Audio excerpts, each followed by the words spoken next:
গাড়ি অ্যাক্সিডেন্ট হয়েছিল, এই কথাই ঠিক। গাড়ির বাস্তবতা খুবই খারাপ।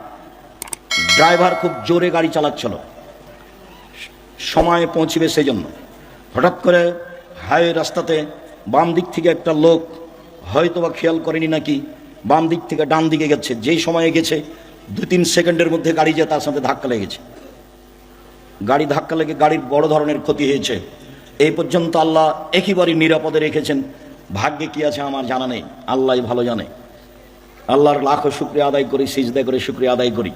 আমার জন্মভূমিতে আমি আসতে পেরেছি। কালকের যা ঘটনা ছিল তাতে আসার কোনো পরিবেশ ছিল না। আমি তোমার শুকরিয়া আদায় করি। সর্বশক্তিমান তুমি, তোমাকে আমি বিশ্বাস করি। তুমি সর্বশক্তিমান, ইন্নাকা আলা কুল্লি শাইইন কাদির, তুমি সব কিছু করতে পারো, এটা আমি বিশ্বাস করি। আমি আব্দুর রাজ্জাক বিন ইউসুফ, আমার বিদ্যা বুদ্ধি দিয়ে আমি কোনো কাজ করি না, তোমার বিশেষ রহমতে কাজ করি, এটা আমার বিশ্বাস কাজ করে।